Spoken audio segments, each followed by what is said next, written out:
Alors, on se retrouve pour les règles du jeu numéro 2.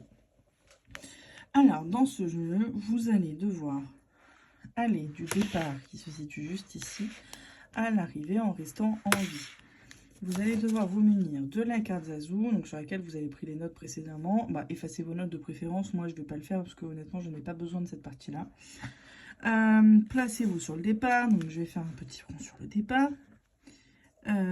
Ensuite, votre but est de rejoindre le braconnier en vie. Lancez le dé pour prendre connaissance du chemin. Sur une case adjacente à votre position, reportez-y le dessin.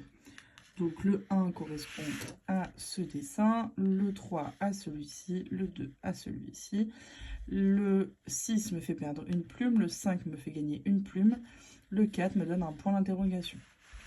J'ai également des petits symboles ici, donc ça c'est les zones interdites, donc ça correspond aux arbres.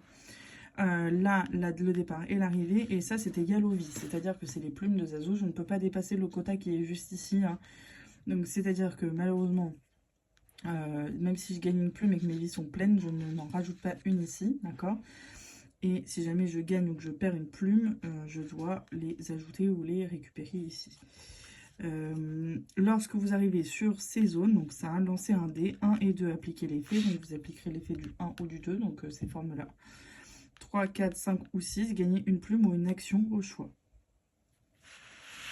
Donc, je vais commencer ma partie. Je suis placée sur le départ.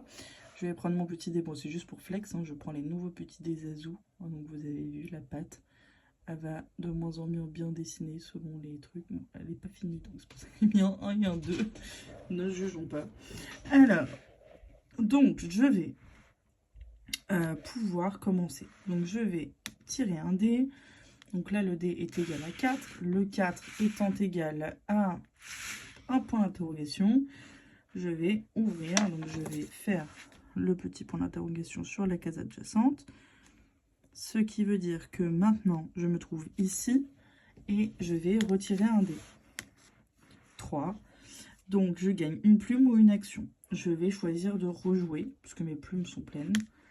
Donc j'ai fait 1, 2, donc je vais dessiner la forme du 2. Donc là, hop, je vais dessiner ma petite forme. Je continue, donc si je joue à 2 joueurs, je laisse la place au joueur suivant. Vous allez tous jouer la même partie, donc votre but à vous deux est de rejoindre l'extérieur. Vous pouvez soit jouer le même joueur, donc jouer à tour de rôle la même partie finalement, soit y aller à 2 et vous faire un petit défi de qui arrive en premier ou pas d'ailleurs. C'est vraiment vous qui voyez pour ça. Donc là, je vais faire le 4, donc c'est de nouveau un point d'interrogation, donc je relance un dé. Je fais 6, donc je perds une plume. C'est la tuile. Je rejoue. Là, moi, je joue en solo, hein. Donc 4. Je vais avoir un autre point d'interrogation. Je relance mon dé qui me donne 3. Donc je gagne une plume ou une action au choix. Je vais choisir de rejouer. Donc 4. Point d'interrogation. Et pas décidément, le 4 m'en veut, hein. 1. Donc je peux avoir la petite case juste ici. Quelques particularités. Si jamais là j'avais gagné une forme qui me faisait dépasser un mur, je ne peux pas la placer. Je ne peux pas placer une forme si elle va contre un mur. Donc si elle va contre, je peux, hein. Mais par contre, si par exemple, donc je vais continuer de jouer, je vous montrerai ça, ça sera plus simple. 3. Donc 3, là j'ai gagné une forme en croix, d'accord, mais que je ne peux pas placer puisque il faudrait que je la place ici. Elle fait 3 de profondeur. Donc là, elle ferait ça, donc ça la ferait dépasser ici. Donc je ne peux pas. Ici, je ne peux pas non plus puisqu'elle irait dans l'arbre. Donc, je ne peux pas la placer. Vous avez vu qu'ici, il y a plusieurs sorties possibles. Donc, ici, ici et ici. Mais donc, vous allez devoir y aller vraiment tranquillement et petit à petit. Vous allez continuer votre chemin comme ça jusqu'à atteindre la ligne d'arrivée. Je vais continuer à jouer, hein, pour vous montrer. Donc là, je ne pouvais pas placer ma forme. Donc, je continue. J'ai fait un 4. Décidément, le 4 m'en veut toujours. Donc là, je fais 1. Donc, je vais placer un petit 1 ici. Je vais choisir de tenter d'aller par là. Donc, je vais placer ma forme ici.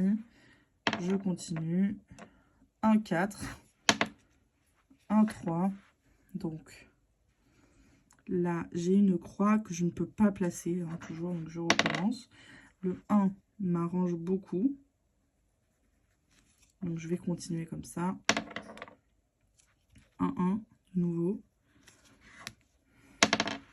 1, 4. Donc, je relance. 1, 2. Donc là, le 2, je peux le placer ici. Et hop, il me permet de sortir de la zone ici. Donc, je vais pouvoir continuer. Le 6 me fait perdre une plume.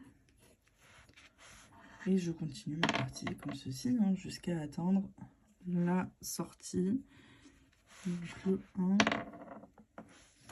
un 6, je perds une plume. Bon, là, ça va commencer à être chaud. Si jamais je n'ai plus de plume, je perds la partie. Hein. 4. Voilà, je vais essayer de gagner une plume. 2. Bah non, je n'ai pas gagné de plume, donc je vais placer la forme. Les formes, vous avez le droit de les tourner, hein, dans le sens que vous le souhaitez. Moi, ça m'arrange là, en l'occurrence.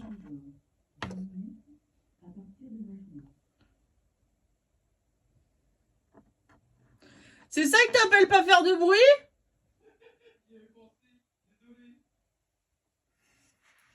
Et donc, je vais continuer comme ça jusqu'à la fin de la partie. J'ai atteint la sortie et donc j'ai gagné la partie.